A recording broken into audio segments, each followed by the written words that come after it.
And, I want to talk about a more recent conflict, which is what's going on in Gaza right now. What exactly has Israel done to the people in terms of like destroying their water infrastructure? Can you tell us a bit more about that? Well, so yeah, I can tell and report, sort of based on our database what we've been tracking there, which I'll just state, especially with that highly sensitive, conflict, our information is only as good as what is reported in the news and in other agency reports and from people on the ground who are there. But so what's been reported a lot in Gaza related to water has been the destruction of desalination plants, wastewater treatment plants, and even unfortunately different attacks um, that caused harm to people who were collecting water at sort of water distribution points. So when an aid agency would be distributing water, there were reports of people actually being bombed while they were there lining up to get the water. So a lot of really disturbing things. There's also reports that the water pipelines that are going from Israel into Gaza have been at times turned off completely. Gaza does depend on water from Israel, and that was reported as being completely shut off. So, really, really challenging water situation in Gaza. But I also want to point to a lot of the violence we see between Palestine and Israel happens in the West Bank. So there's a lot of reports of uh, settlers from Israel attacking and basically destroying water infrastructure in the West Bank. A lot of it is irrigation infrastructure that's used on the farms and the Palestinian farms in the West Bank. And that, if you look at our database, is a huge proportion of the sort of Israel-Palestine conflict around water.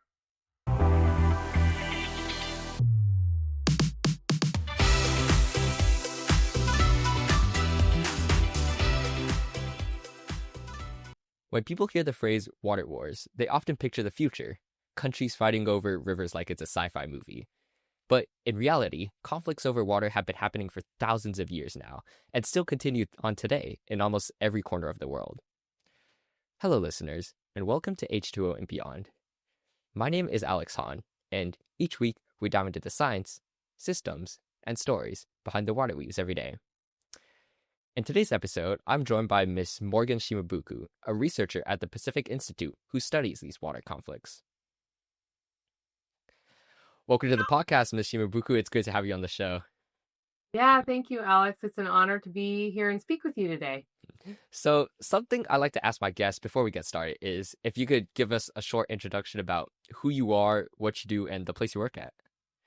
Definitely. So, I guess when I think about who I am, I actually have a few different, parts of me I like to talk about. One, I am actually a mom, and I have a 4-year-old and an 8-year-old who are young, healthy kids. And I'm also a citizen. I care deeply about my community, the people, the environment I live in, and so try and stay active with that. And then I'm also an avid outdoor recreationist, especially on water. I like to ski. I like to boat. I like to swim in water. So anytime there's water, I like to be in it or on it. And then, of course, while we're talking today, I'm a researcher, and I spend my Monday through Friday time working out of my home office and doing research for the Pacific Institute. And I'll just give you a little bit, talk about Pacific Institute and who we are. So Pacific Institute's a great organization. It's been around for about 38 years, and we're kind of like a think tank that's focused on water issues, but we do a lot more than just think. We have a vision where the world in which society, the economy, and the environment have the water that it needs to thrive now and in the future. And our mission is to create and advance solutions to the world's most pressing water challenges. And we kind of do that in a few different ways. We do perform evidence-based research and analysis. We also develop tools and resources for water managers, corporations, and all different other decision makers. We convene multi-stakeholder groups to solve shared water challenges. And overall, we just our real goal is to catalyze action to advance water resilience around the world in the face of climate change. So, anyways, it's really exciting work. I think it's really important, especially as I believe our water challenges are only growing at the moment. Yeah, and I'm curious, how did you get started in this line of work? Yeah, so it is a little funny because I don't think I ever wanted to be a researcher. I honestly felt like that sounded a little boring. And, I thought you needed a PhD to be a researcher professionally, but I was actually wrong, I think, on both those accounts. I do have an undergraduate degree and I studied environmental studies and geology. And then eventually I went on to get a master's degree in geography.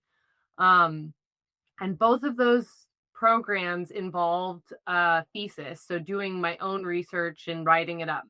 But then I've also spent time working at a water resource consulting firm. I've worked at the U.S. Forest Service.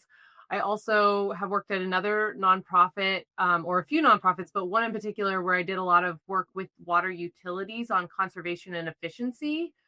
And so then to get to this job, basically all of that just also with some luck of the sort of being in the right time at the right place kind of happened. And I had just moved to the Bay Area and was looking for work when they put up the call for my position. And the background that they wanted happened to align with a lot of sort of the experience I had around conservation efficiency and skills with, technical data analysis skills, but also knowledge of working with utilities. So it just kind of happened that way. And I thought I'd try the research path. And so it's been really good. And I love it in part because the topic's interesting and challenging and my colleagues are so great. So. And yeah, that's a really interesting path you took. And I think something similar happened for me. I used to cry when my dad would make me like do science fairs when I was a kid. I used to hate this. And just one day in high school, I did like a research project regarding wastewater. And little me probably never thought I would be doing this today, but I guess here we are today. Yeah. Yeah. Sometimes you really don't know where the world is going to lead you. So. Yeah, and so I guess that brings us to the start of this episode. So, Ms. Shimabuku, I believe we should probably start first with defining what water conflicts are. Can you tell us more about what this term means? Sure. So, I don't think at this time there's a universally accepted definition. But for my work at Pacific Institute, we're really focused on events where water has been a trigger, a casualty, or weapon in violent conflict. So we also include threats of violence that involve water, or such as if one group is threatening to blow up a dam or to stop sending water downstream, that in a way that would cause harm. So I'll expand a little more on those three categories of trigger, casualty, and weapon. So water can be a trigger of violence when there's tensions or disputes over water resources that cause and contribute to a conflict over that triggers violence. And water could also be a casualty. So that's where water resources, water infrastructure, or even the people who work on water systems are either intentionally or incidentally harmed during a conflict that can start for really any reason.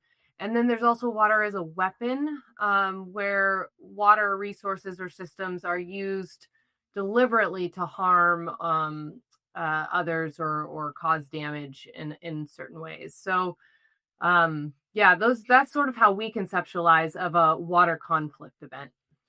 And some people like to use the term water wars, but as you mentioned, there doesn't always have to be violence involved, right?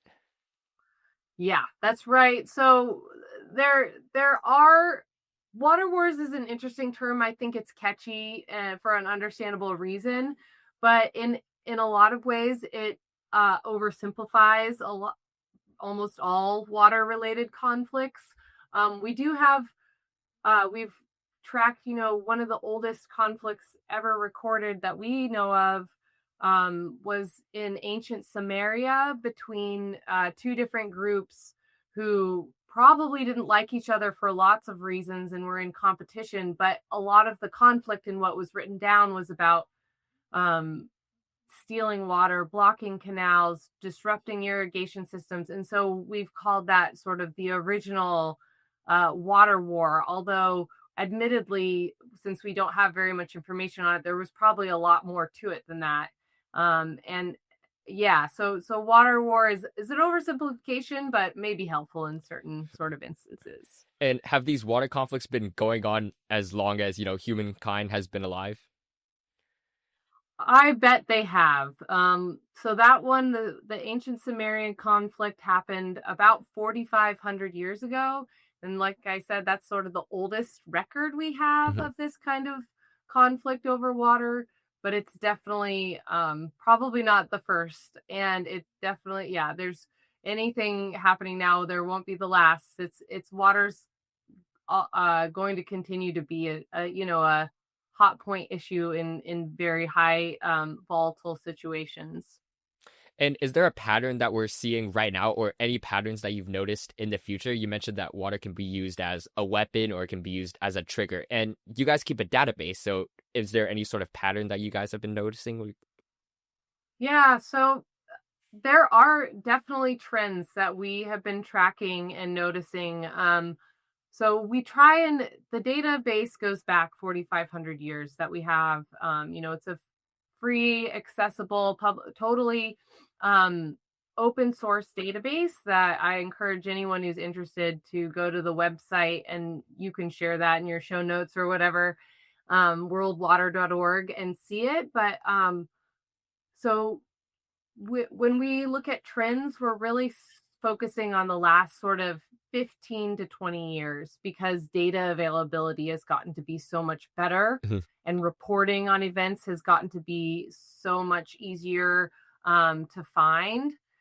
So, really, in the past 10, 15 years or 20 years, um, we're seeing one major trend is an increasing number of water related conflicts, both all three categories. Really, we're growing number as a trigger, as a casualty, and as a weapon, but really a dramatic growth you can see in the number of a casualty over the past few years, and as a trigger. So there's some concerning trends for sure.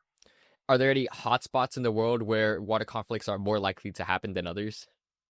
Well, I wouldn't say we can, with our data, we haven't used it for predicting where it's more likely, Mhm. but we do where it's, I could talk to you about sort of where it is happening more commonly. So one that might not be very surprising is really the Middle East. And that is for, a whole variety of reasons. Our data indicate that the conflict in Israel and between Israel and Palestine has been one that has contributed a really high number of water related conflict events. But then there's also other parts in Yemen and Syria and other places where there's wars going on, and water has been targeted or have been a casualty in many of those ongoing conflicts.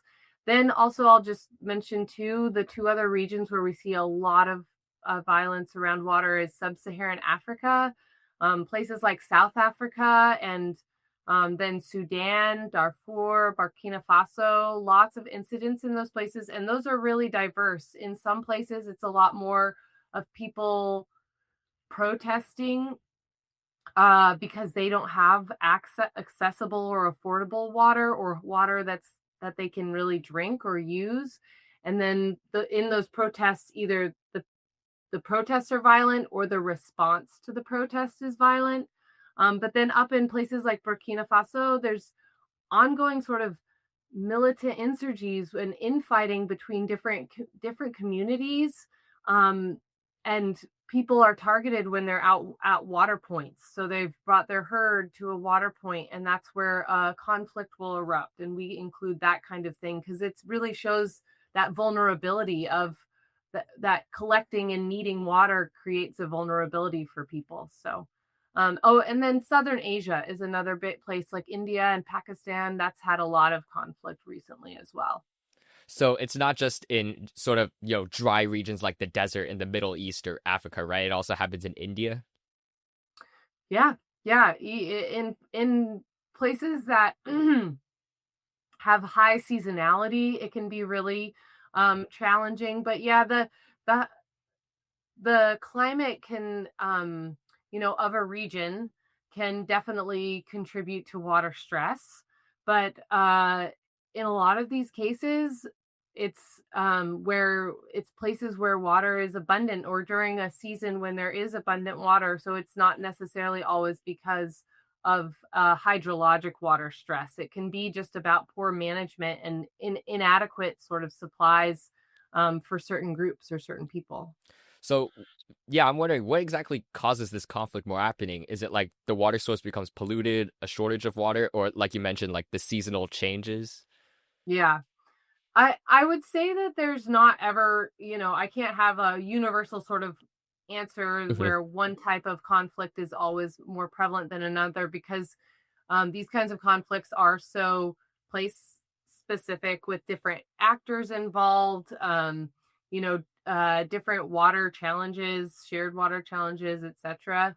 But we do see in a lot of things related to just not enough water, not a fair allocation water, or even sort of the uh, future fear that water resources are going to be damaged or taken away. So, for example, in Latin America, there's a lot of right now, in the past decade or so, um, a lot of corporations and governments that are building large dams or are pursuing mining projects in regions in Latin America where indigenous people are living and have their ways of life in their homeland, and those communities are then a lot of times really upset when they find out that the river they depend on or other water resources that they need are going to be potentially contaminated or blocked,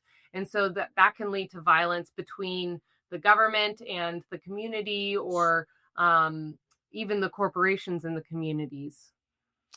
I see. And, for many of our listeners who live in, developed countries like the US, like us, for example, a lot of us don't think of water as, a sort of conflict starter. Are water conflicts a problem for developed countries as well? Yeah, no, it's a really great country, or sorry, a really great question.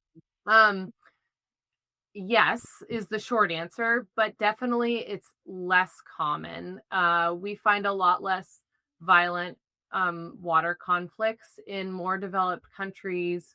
And one could argue that's indicates not more how much more sort of stable institutions and laws that address fairness and allocation and also a stable economy um, helps to reduce violence rather than it being a hydrologic or climatological sort of driver. However, with that said, we still believe, and there is data to support that climate and weather events, extreme weather events like extreme droughts, even extreme floods can contribute and drive violence. But overall, when there are strong water management institutions in place, fair and transparent processes for people and other groups to pursue grievances and be compensated, or a process for ensuring that water access won't be denied or taken away, that those kinds of things lead to a lot less violence, and you do find those things in a lot of more developed countries. So if there's less violence in these developed countries, what do the conflicts usually look like then? Well, there still has been, so I'll speak to the ones in the United States a little bit. So in the US, one of the more recent water related conflicts was actually in 2017 and 2016 in Standing Rock. So there was a mining company and oil and gas company working with the U.S. government to build a pipeline from Canada down into the United States, and it was going to go right through a Native American reservation, an Indian reservation in the U.S., and that group did not feel like their desires and wishes and their rights to decide whether or not that pipeline was going to be allowed. And so what eventually a very large and long-standing protest and sort of encampment was built up. And again, there was violence involved, both, in when the U.S. federal government got involved with that protest and that encampment. So yeah, and that's still an ongoing issue in that place. But that's just one example where it still happens. And then the other thing I'll just point to too, we've started to track actually cyber attacks on water systems, on utilities. And one could argue that those aren't violent, quote unquote, but we do have enough evidence that some of them have caused water systems to have to turn off water and not be able to provide water, which can be a critical, of course, in the moment could cause harm to certain people or industries. And then there's also been incidents where there's been threats of causing sort of a health scare where, the cyber attack could actually lead to polluting of a water source and then contaminating a whole community. And so those kinds of threats and risks are real for cyber attacks, and those happen all over the world, but have been actually happening a lot in the U.S., in England, and other developed countries as well. That's pretty interesting. And, I want to shift our focus back to the Middle East for a second. And, they have all these conflicts going around, and especially some violent ones. How do they usually get resolved over there, if they are resolved at all? Well, I can speak, to the water related conflicts. I think, and I, water conflicts in general, won't are to be resolved take a long time, and a lot of dialogue and trust has to be built. People have to come to the table and work together to basically address what are commonly shared challenges. But and the reason the challenge is there is because of the power dynamics. One group has more power and therefore are able to control the water and or have caused damage to another group's water and are not, helping to address those issues. So I think, a lot of my work has focused on sort of where these conflicts are occurring, what they look like, why they're happening, but not as much yet on the solution side. What we do see is on a smaller scale. So in places like in sub-Saharan Africa, a lot of work is being done by international agencies as well as governments to create more water access and create sort of safer access for people. And that can really reduce tensions. For example, if there's been in the Sahel region of Africa, there's been a lot of challenges between different communities that have different modes of making a living. So herder communities versus farming communities, and they both need water. But as added pressures become more intense on these limited water resources, they come into more conflict where one shared resource is no longer adequate. And so a solution to that, which has been put in place in many cases, is then creating more durable infrastructure, such as a well or some sort of reservoir, so that there's just more water available when people need it. And that just reduces that tension and conflict. So that's just a really small scale example. But I think the other, one of the larger scale sort of ways that we resolve and sort of keep the conflicts at bay is through mediated dialogue between countries or actors, and putting in writing sort of who gets what and how much and when, and how do we track it and how do we agree to that, and treaties basically over water. And there's a lot of basins where there still aren't treaties even between nations on exactly how to do that, and there probably needs to be a lot more work in that space. What's That's one great. conflict the Pacific Institute has been keeping their eyes on? Yeah, one conflict that now is still ongoing that we're really keeping our eyes on is the Russian and Ukrainian war.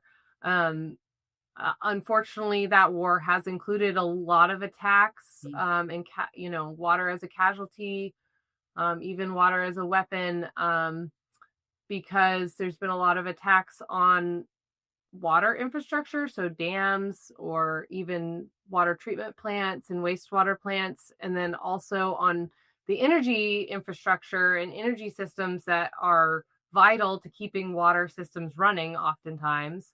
And so th- that's a main conflict where we see just ongoing challenges. And I've been reading a lot of articles on that, and I know I think in 2023 there was a pretty big dam that was broken in Ukraine. And I'm reading all these articles, and a lot of them don't really say who did it. They just kind of say the dam was broken. I don't. A lot of the articles I read don't really like to point the blame on one side or another. Is there a reason for that? Well, I can't give the exact reason of the journalist, but my intuition is that there hasn't been confirmation that it is one side or the other. I think um they're just being, careful with not placing blame when it hasn't been proven. But I think that is an example of where a, very high profile, large piece of water and energy infrastructure, the dam, was destroyed such that it caused severe flooding downstream that led to loss of property and life. Over 100,000 people, I think, approximately, were, having to evacuate because they were worried about getting flooded out. It dropped the reservoir levels, which were supporting energy, sort of what energy's need for cooling water. I think of a large nuclear plant that could lead, to other catastrophic failure of that nuclear plant if it didn't have enough cooling water. It also contributed to loss of water for irrigators in the Ukraine. So it was that was a major event. That dam destruction, and a lot of people wonder, is that a casualty, or was that actually more of like a weapon, an intentional and strategic sort of attack on a major piece of infrastructure to cause harm? Is it actually illegal to do damage to these pieces of water infrastructure? Aren't there like international laws against that? Yes. So there are different international sort of agreements that have been put in place, like the Geneva Protocols, that describe, the rules of war. And some of those include not attacking civilian infrastructure. And unfortunately, in many wars, that those are not followed. So. And is there any way to hold these countries accountable when they do break these rules, or is that sort of like a gray area right now? Yeah, from my personal perspective, I hope so, but I think it's to be determined, to be seen, whether or not the international bodies, like the UN, will actually be able to, you know, enforce any of these rules, and or provide consequences to those who haven't followed them. And um, that that's to be seen. Yeah. And I want to Yeah. talk about a more recent conflict, which is what's going on in Gaza right now. What exactly has Israel done to the people in terms of like destroying their water infrastructure? Can you tell us a bit more about that? Well, so yeah, I can tell and report, sort of based on our database, what Hmm. we've been tracking there, um, which I'll just state, especially with that highly sensitive, conflict, our information is only as good as what is reported in the news and in other agency reports, and from people on the ground who are there. But So what's been reported a lot in Gaza related to water has been, the destruction of desalination plants, wastewater treatment plants, and even unfortunately different attacks um, that caused harm to people who were collecting water at sort of um, water distribution points. So when an aid agency would be distributing water, there were reports of people actually being bombed while they were there lining up to get the water. So a lot of really disturbing things. There's also reports that the water pipelines that are going from Israel into Gaza have been at times turned off completely. Gaza does depend on water from Israel, and that was reported as being completely shut off. So, really, really challenging water situation in Gaza. But I also want to point to a lot of the violence we see between Palestine and Israel happens in the West Bank. So there's a lot of reports of settlers from Israel attacking and basically destroying water infrastructure in the West Bank. A lot of it is irrigation infrastructure that's used on the farms in the Palestinian farms in the West Bank. And that, if you look at our database, is a huge proportion of the sort of Israel-Palestine conflict around water. And do you guys have any numbers for how bad the situation actually is over there? Like how many people are impacted? How many people have died as a result of these conflicts? Um, Not specific to that conflict. You could use our data set to sort of figure that out, but that isn't something that we have calculated and quantified at this time. I see. And, looking into the future, why is it important to study and keep track of these conflicts? Yeah, that's a great question. And, we think it's really important to study sort of where these conflicts are happening and where they have occurred, because without understanding those underlying drivers and reasons that they're happening, it's going to be hard to come up with effective solutions. So our whole goal is to raise awareness that water conflicts are unfortunately still increasing or in many places around the world. But then also by having this more detailed sort of categorization between trigger, casualty, and weapon, and a description in our database of each individual event, that more work could be done to really tease out what are the individual drivers, or what are like within these hotspots, what's sort of the main issues that are happening, and how can we reduce that from keep going in the future. How can we build resilience in the face of attacks on water systems? And so those two components, really, that raising awareness to get more resources that address the issue, but then also like understanding why these happen so we can find solutions to preventing them, are reasons to really study this. And at the Pacific Institute, besides, just keeping track of these water conflicts, is there any other work that you guys do relating to them? Yeah, we have in the past, and we're working, right now to try and do more detailed analysis in the future. So in the past, especially my colleague Peter Glick, he's done specific case studies. Like he looked at the Syrian conflict in the early 2010s to understand how climate change contributed to that conflict in particular. He's done case studies. He's actually worked with people in Israel and Palestine on the ground, on mediating and finding solutions to their shared water challenges.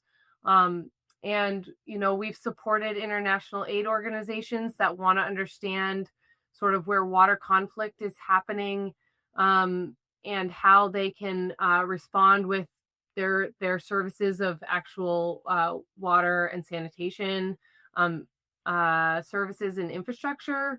And in the future, we're really hoping and working to try to make our data set more helpful by actually looking at how we can use AI, artificial intelligence, to create a model that does more real-time sort of scraping of the internet to pull these conflicts out quicker and categorize them and basically make that process a lot quicker. Right now, we do all of that by hand, and it takes a lot of hours. So working on that, we're trying to also support um, sort of different international security bodies in their work to help, understand again the drivers of these conflicts, so that more work can be done to prevent them in the first place and build resilience to attacks on water systems in places where there's ongoing sort of fighting and violence. And I'm curious for yourself, do you see yourself in the next few years, staying as a researcher, or would you somehow like to, become a mediator and, travel to these regions and act like the middleman and help resolve these conflicts like on the ground? That's a fair question. I don't know exactly where my future career path will take me. I'm really energized and excited by my work right now, and I see how the research can really help to advance solutions and hopefully help prevent these conflicts. So I'm sticking with this right now, but I'm open, in the future to other possibilities. And you're right that I think a huge need is for more people with expertise in this field to help mediate and work on these conflicts in more local and specific places on the ground. So And what gives you hope and what worries you the most regarding water conflict in the future? um so I'll do the what worries me first so I can end on a more positive note. um so what worries me right now um is sort of the um lots of things, but the increasing sort of feeling that the existing laws and policies we have in place may not be adequate in sort of the future, where again the hydrology is changing because of climate change, where new and different technologies are disrupting or consuming lots of water, where just a lot of things we don't even know about, where we can't predict, are coming down the pike and are going to really make sort of our existing systems either obsolete or a lot less functional.